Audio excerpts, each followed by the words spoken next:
emagrecimento é um objetivo comum entre muitas pessoas pela busca de uma saúde melhor e também pela estética. No entanto, quando a preocupação com a aparência ultrapassa os limites da saúde, pode levar a graves consequências físicas e psicológicas.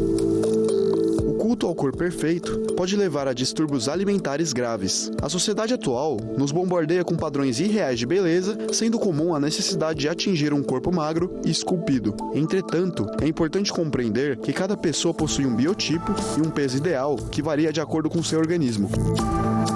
Quando a estética se torna uma obsessão, muitas vezes são adotados métodos drásticos que podem levar a carências nutricionais e problemas de saúde. É fundamental quebrar o ciclo de obsessão com a aparência e incentivar práticas saudáveis de emagrecimento, como uma alimentação balanceada, a prática de exercícios, a busca por tratamentos sérios acompanhados de seu endocrinologista, sem esquecer do bem-estar físico e mental.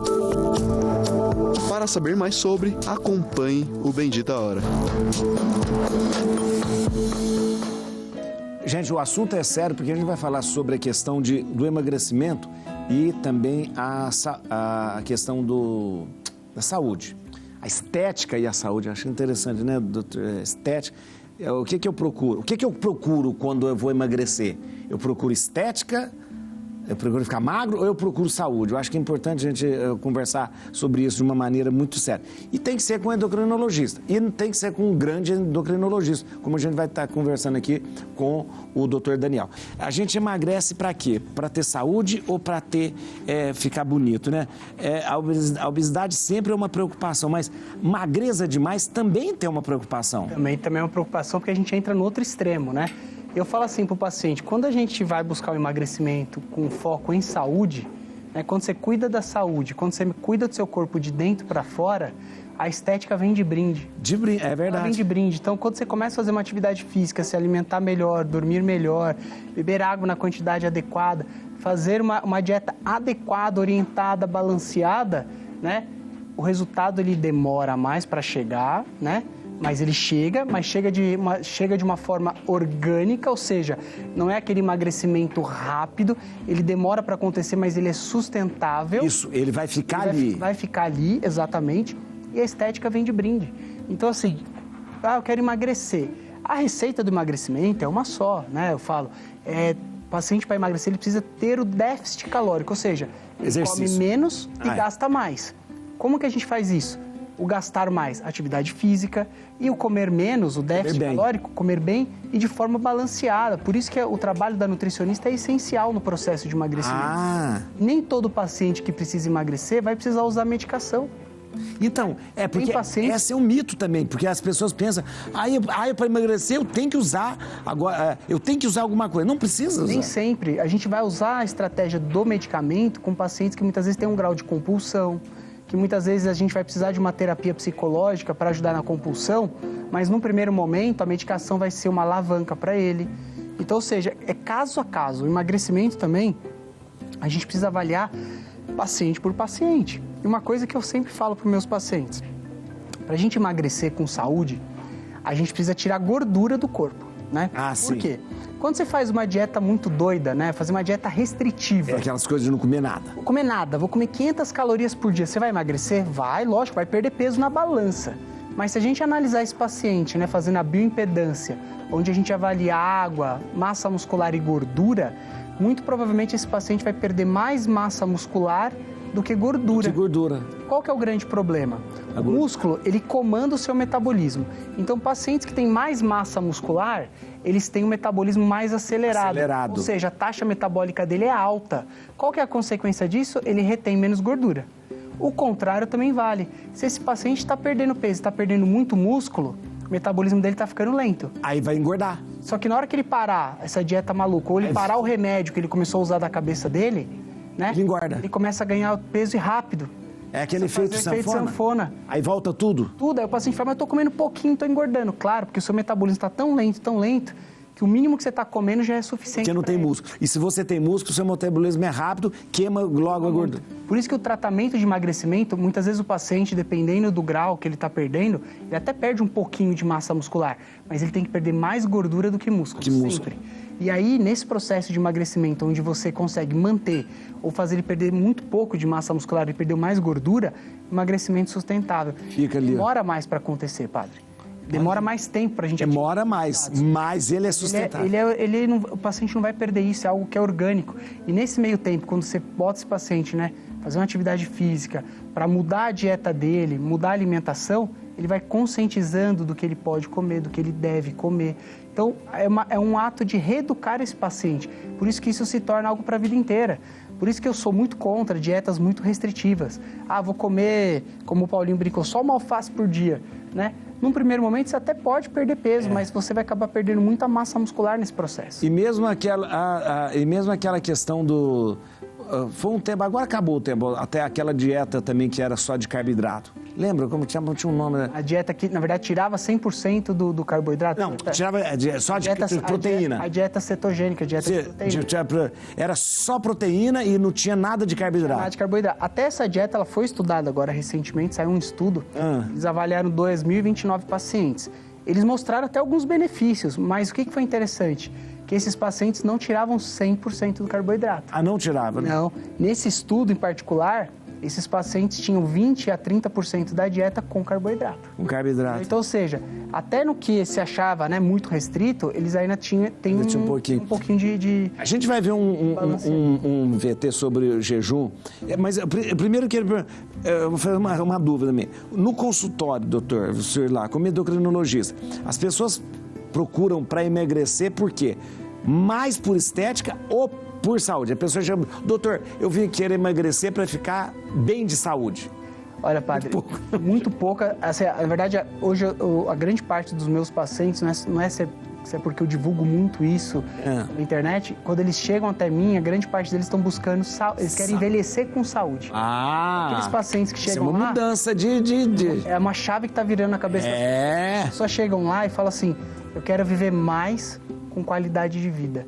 Eu quero ser o velhinho legal, quero chegar com 90 anos bem, com saúde. Ótimo. Né? Então, quando você começa a tratar essa pessoa, né, você começa, realmente precisa perder peso, mas para isso precisa de uma atividade física, mas para isso precisa de englobar, muitas vezes, uma medicação ou não precisa da medicação, você acaba mudando o estilo de vida desse paciente. E até mesmo quando a gente propõe usar algum tipo de medicação, e hoje é muito comum as pessoas falarem da semaglutida, que é a medicação que está em alta. O Ozempic, né? O famoso Ozempic. Até para usar ele, a gente tem que saber como utilizar, né? Porque o Ozempic... Cada um é de um jeito, né? Porque cada um é de um jeito e tem mais. O Ozempic, ele faz o quê? Como ele, teoricamente, né, ele age aumentando o GLP-1 e o paciente acaba não tendo tanta fome, tem um risco desse paciente acabar comendo pouco. Ele pode perder músculo. Por isso que, geralmente, quando a gente usa o Ozempic, ou a gente associa uma estratégia que não deixa ele perder massa muscular e a gente associa estratégias para ele não perder nutrientes. Porque se ele começar a comer muito pouquinho, vai acontecer exatamente o que o Paulinho brincou. Esse paciente começa a ter queda do sistema imunológico, começa a ficar muito cansado, fadigado, ele perde rendimento, né? Então, ou seja, você desenvolve uma anemia, você está tirando nutrientes, ele está comendo muito pouco e a rotina de vida dele está igual. E pode acontecer aquela questão, ele vai ficar com muito pouco músculo, o metabolismo começa a ficar mais lento e ele pode engordar rapidamente depois. Por isso que, para a gente usar o Ozempic, geralmente, eu associo estratégias para não deixar o paciente perder massa muscular. Olha, gente, não adianta. Desde que eu conheço o doutor Daniel, ele fala sempre na Santíssima Trindade. Dormir bem, comer bem, né? E exercício físico. E eu sempre falo até na missa, ó, você quer ficar sempre bem, sempre novo? Coma bem, durma bem, faça exercício físico e minta a idade. a gente vai ver. Dá pra gente viver. A gente vai ver agora. Na verdade, quem falava isso, ela era. Eu imito ela, porque ela falava. Lembra? I Love Lucy? Ela falava Lucy Ball. A gente vai ver agora um VT sobre jejum. Veja só. Uma das dietas que estão em alta na atualidade é o jejum intermitente, que consiste em passar longos períodos sem comer. Adotado por várias celebridades, ele promete uma perda de peso rápida. Mas será que o jejum intermitente é válido para o emagrecimento ou pode causar danos à saúde? No jejum intermitente, alterna-se intervalos sem comer nada, em que se pode consumir apenas água e outras bebidas não calóricas, como chás e café, com períodos de alimentação. Ele contribui para a perda de peso, quando bem orientado e acompanhado pelo médico ou nutricionista. Quando não realizado da maneira correta e sem esse acompanhamento, o jejum intermitente pode colocar a saúde em risco. É recomendável uma avaliação médica prévia para saber se o paciente possui alguma carência nutricional ou outro problema de saúde em que o jejum pode ser ainda mais prejudicial. Mas quais os problemas que um jejum sem os devidos cuidados pode gerar? Continue com a gente. Doutor, a questão do jejum intermitente é aquele período longo. Eu quero uma avaliação do senhor, porque o senhor é até favorável. Sou favorável, mas depende para quem que você vai utilizar. Aquela velha história. O jejum intermitente ele é muito bacana, mas não é todo paciente que você consegue adequar isso. Mesmo porque no jejum intermitente, o paciente se prega, né, no mínimo 16 horas. 16 horas sem nada. 16 horas de jejum. Né? E aí dentro dessas 16 horas, né, o ideal é sempre começar a última refeição da noite e aí você dá o start das horas. Né? Então, esse paciente que fez a última refeição às 7 horas da noite, se ele chegar às 7 horas da manhã, ele já cumpriu 12 horas. Ele vai dormir, né? Então... Vai dormir 7 horas da manhã, ele já tem 12 horas de jejum. Mais 4 horas, quer dizer, por volta de 11 horas da manhã, meio-dia, ele já está batendo 16 horas de jejum. Né? Então, é uma estratégia bacana, ajuda o paciente a perder peso, ajuda, né? Porque vai diminuir a resistência insulínica, você vai ter pouca glicose, a insulina vai baixar, é uma das estratégias, mas nem todo paciente vai se adequar a isso.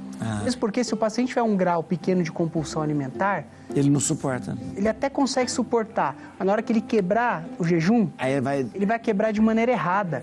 E o quebrar o jejum intermitente requer que você tenha uma quebra com alimentos balanceados. Tem que colocar uma fonte de proteína, uma gordura boa, tem que ter um carboidrato adequado. E se o paciente muitas vezes tem esse grau de compulsão, quando ele quebra, ele vai falar assim, fiquei 16, 18 horas em jejum, eu mereço um chocolate. Pé na chaca. Eu mereço uma pizza, uma esfirra. Quer dizer, esse jejum intermitente não resolveu nada, né? Porque logo que ele quebrou a refeição dele, ele já fez um pico imenso de insulina no corpo dele. Colocou alimentos que tinham um índice glicêmico muito alto. Então, ou seja, isso tem que ser avaliado muito de caso a caso. Tem pacientes que se dão muito bem.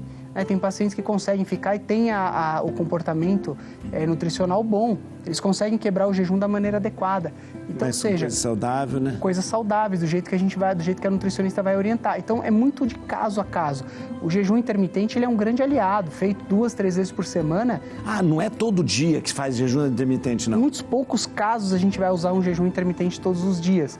Mas, por exemplo, o ideal é que se a gente usa ele de 2 a 3 vezes por semana, já seria o suficiente, não precisaria mais do que isso. E aí que é o legal, que aí você vai mesclar estratégias com o paciente. Quando você mescla estratégias, o paciente não fica naquela mesmice, você tem estímulos diferentes para o organismo dele, o organismo não se adapta numa estratégia só e o resultado fica sempre crescente. Doutor, quem vai definir num processo de emagrecimento, junto com o médico, junto com o endocrinologista, qual a estratégia usar, é o médico. Né? Por exemplo, a pessoa vai chegar e vai falar assim, eu vou conversando com você, você vai dizer, não, vamos por esse caminho, vamos por esse. Não é ele chegar e dizer para você, eu quero fazer o jejum intermitente. Exato, quero fazer isso. A gente tem que ver assim, o que eu quero e o que eu posso, o que o meu corpo permite fazer. Porque muitas vezes um paciente desse que tem uma carência nutricional muito grande, num primeiro momento, colocar ele, né, num jejum intermitente, num déficit calórico por muitas horas, a gente vai acabar atrapalhando esse paciente. Muitas vezes, em vez de você ajudar, você vai piorar. Então, esse paciente, muitas vezes, ele vai ter uma deficiência de vitamina, ele vai desenvolver uma anemia. Então, em vez de você trazer saúde para ele, eu vou estar trazendo problemas para ele. Por isso que é caso a caso. E para a gente entender como que é o comportamento desse paciente, para mim achar a melhor estratégia, eu preciso conversar com esse paciente. E conversar bastante, eu preciso extrair o máximo de informações dele. Por isso que eu falo, uma consulta, né, para a gente poder entender como que é o organismo desse paciente, ela demora.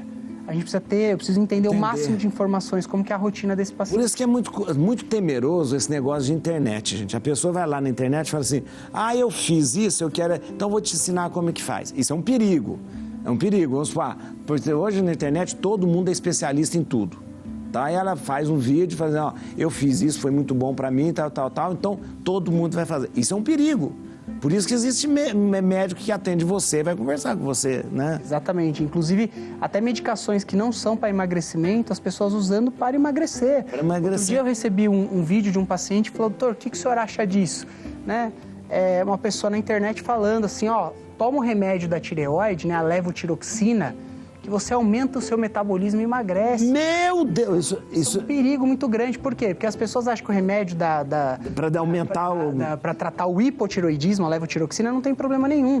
Só que a pessoa que fala isso está totalmente equivocada, porque o excesso de hormônio da tireoide, né, o excesso de levotiroxina, que é o T4, né, pode causar uma crise tireotóxica. Então, esse paciente pode ter crise convulsiva, pode ter arritmia, pode ter uma série de problemas, né? Então, ou seja, o paciente tem... Não é aumentar vai aumentar o metabolismo. Vou queimar mais, vou emagrecer. O paciente com hipertiroidismo, ele tem um perfil magro? Sim, mas esse paciente tem uma série de repercussões em cima disso. Então, vou falar para as pessoas, toma um remédio da tireoide que o paciente vai emagrecer. Ele pode até emagrecer, mas o risco que essa pessoa está correndo é muito grande. Mesmo porque, na hora que você estiver tomando o seu hormônio da tireoide, né, o cérebro sempre fala assim, o cérebro não enxerga. Então, quando ele está percebendo que o hormônio, o T4 está aumentando no sangue, a hipófise vai parar de avisar a tireoide que ela precisa trabalhar. Então, ele diminui o TSH, que é o comandante. Né? A hipófise produz o TSH que avisa a tireoide para trabalhar. Se o cérebro está vendo no sangue, o T4 está subindo, né? O nível de tiroxina está subindo. O que a hipófise faz? Diminui o estímulo para a tireoide, porque ela está trabalhando muito. O que vai acontecer com essa glândula da tireoide? Ela vai começar a atrofiar. Aí esse paciente perdeu lá 5, 6 quilos, para de tomar levotiroxina. Ele inverteu de hipertireoidismo para hipo. E aí uma glândula atrofiada, que muitas vezes não tem salvação.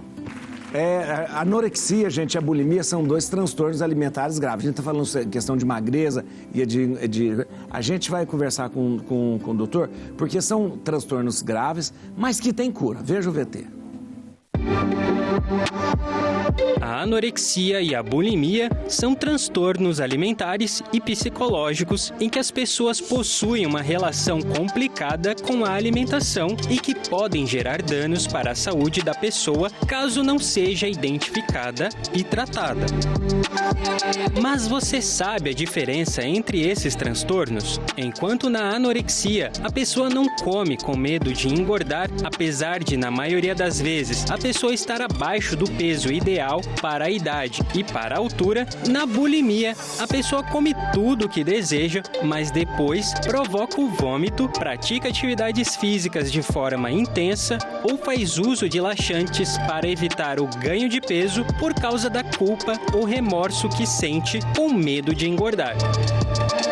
Apesar de serem semelhantes em alguns aspectos, a anorexia e a bulimia são transtornos diferentes. Por isso, é importante que elas sejam devidamente diferenciadas no diagnóstico, para que o tratamento seja o mais adequado. Fique atento e saiba mais agora.